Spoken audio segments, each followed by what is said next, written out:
At 12, Dad dragged me and my 7-year-old brother through the airport. These kids are abandoned, not my problem. He trashed our tickets. I'm flying to my real family.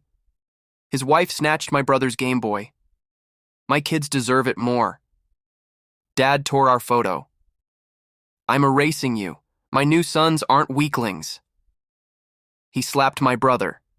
One's a crybaby, the other's worthless. To security, I renounce paternity. Check DNA. He boarded first class shouting, I only have 2 good sons now. I swore, one day he'll regret this. Years later, he did. My second phone exploded. Panic, tears, begging. You think you can walk in here and pretend we don't remember? I spit the words across the dining table. You're overreacting. Dad says, arms crossed, flanked by his new sons like security guards. You abandoned us at an airport, Dad, not a grocery store. You left 2 kids crying while you walked onto a plane and never looked back. His wife Carla snorts. Get over it. Everyone moves on. Did your kids cry themselves to sleep for a year straight? I snap. Did they go hungry while you played Father of the Year across the country? My brother Nate sits silent, eyes on his lap. 22 now, but still carrying that 7-year-old boy inside. You're lucky we even let you in the house, says Justin, the elder of Dad's new sons, now 25 and already looking to inherit. No, you're lucky I didn't bring a lawyer. I say, heart pounding. Who I am? My name is Aaron Keller, 27. Not much to tell. I work IT contracts in Austin. Clean record, no debts, no legacy either, except this one. 15 years ago, my father stood in an airport terminal and told TSA we were abandoned children, like we were someone else's problem. He trashed our tickets, tore our photos, shouted, I only have 2 good sons now, Nate cried. I held his hand. I still remember the Gameboy Carla ripped out of his fingers. I haven't heard my father call me his son since. Raymond Keller, 63, our father, retired military, sharp tongue, sharper silence, left when I was 12. Carla Keller, 58. His second wife, ex-nurse, cold, calculating, treated Nate like trash. Nate Keller, 22. My little brother, sweet soul, quiet, still healing. Justin Keller, 25. Carla's son, golden boy, Dad's real son as he called him. Bryce Keller, 23. Carla's younger son, snide, bitter, always kept his hands clean. You forged my name on the house transfer. I toss the folder on the table. Don't be dramatic. Dad says, you moved Mom's old house into Justin's name. That was our inheritance, mine and Nate's. We needed it for college. Justin shrugs. So did we, I whisper. We just didn't have a dad who stuck around to help. I paid off your debts. I kept Nate alive. I worked night shifts while he cried out for you. I say, my voice raw. Dad opens his mouth, closes it again. Carla leans forward with a sneer. Well, clearly it toughened you up. I laugh, a short, bitter sound. No, it broke me, but I stitched myself back together, without any of you. Justin scoffs, arms folded. Look, you're here now. Isn't that enough? Is it? I take a step closer. Because you don't get to play happy family while sweeping blood under the rug. Bryce rolls his eyes. You don't get to guilt us forever, man. I'm not here for guilt, I say, eyes locked on Dad. I'm here for accountability. Dad finally speaks, quietly. You think I don't regret it? Silence. Regret? My voice rises. You think this is about you feeling bad? Regret is easy. It costs nothing. We paid in trauma, in therapy, in missed childhoods. Nate flinches. Carla smirks. You know what Nate used to whisper in his sleep? He's coming back. Every night for months, he believed in you longer than you deserved. Carla interrupts. This is ridiculous. Raymond, make them leave. Dad doesn't move. He just lowers his eyes. And that's worse. That's silence. It's the same silence he left behind 15 years ago. It was cold that day, the kind of cold that clings even indoors. The church basement smelled of disinfectant and overcooked spaghetti. A paper banner said, "Happy birthday, Nate," in faded marker. It drooped in the corner. He sat across from me, small hands clutching the Gameboy like it was made of gold. It's the same one?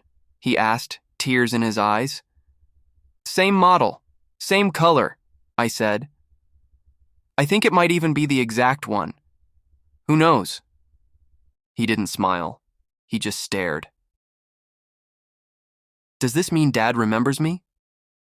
I looked away, pretending to adjust the cake box. Yeah, I whispered. But I lied.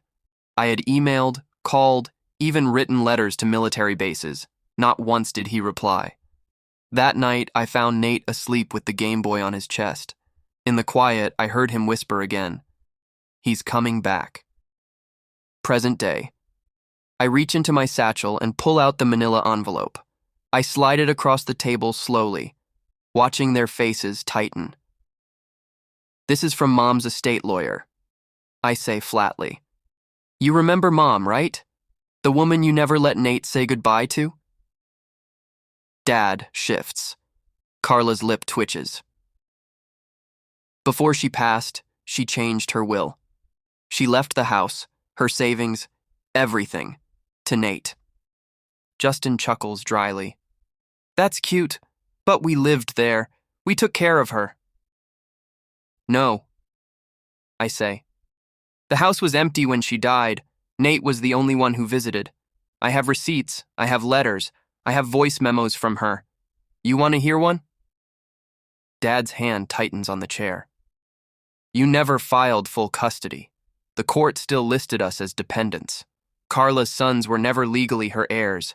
You weren't even married until 2 years later. Bryce blurts, bullshit. I stand, calm, composed. You lived there, sure, but so did the mold.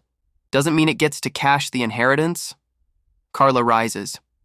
You bastard. I lean in, voice low, controlled. No, just the forgotten son who read the fine print while you all played house. Carla lunges, not at me but at the envelope. I step back. You think this makes you better?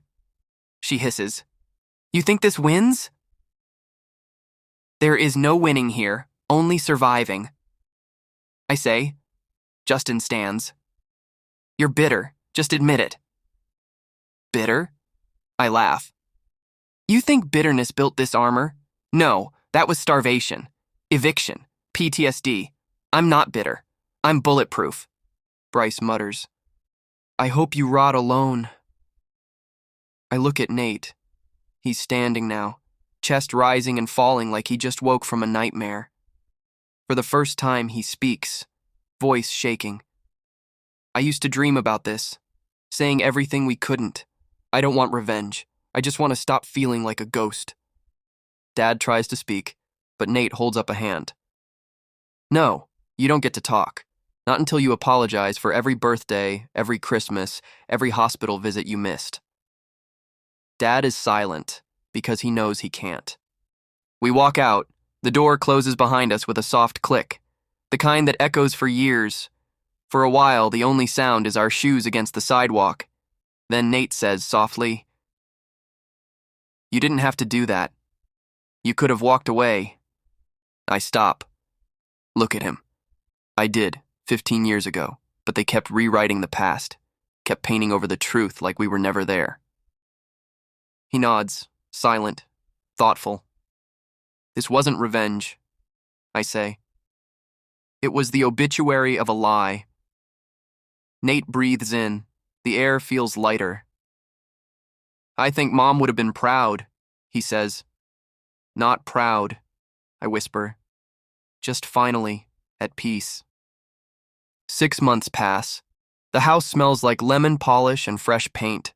Nate's voice echoes from the next room as he practices for his psychology presentation. He's in college now, full ride, honors program. He wants to help kids like us. I handle the mortgage, clean the gutters. For once, the house feels like it belongs to us. One day, I open the mailbox and find a letter. No return address. 5 words in my father's handwriting. Hope you find your peace. I burn it in the sink. Not from hate, from mercy. Because some silences are holy, some stories don't need sequels. Later, I find Nate repainting the living room. The spot where Dad's photo used to hang is blank. He holds it up. Want me to put it back? I shake my head. No, but save the nail. He looks confused. Why? I smile. So one day we can hang up someone better. What would you have done if your father walked away from you, tore your photos, slapped your brother, and then begged for peace 15 years later? Would you forgive him? Would you walk away? Or would you fight for your truth? Drop your thoughts in the comments. We want to hear your voice. If this story hit home, hit that like button, subscribe, and share it with someone who needs to hear they're not alone. Sometimes the best revenge isn't loud. Sometimes it's just living well and refusing to disappear.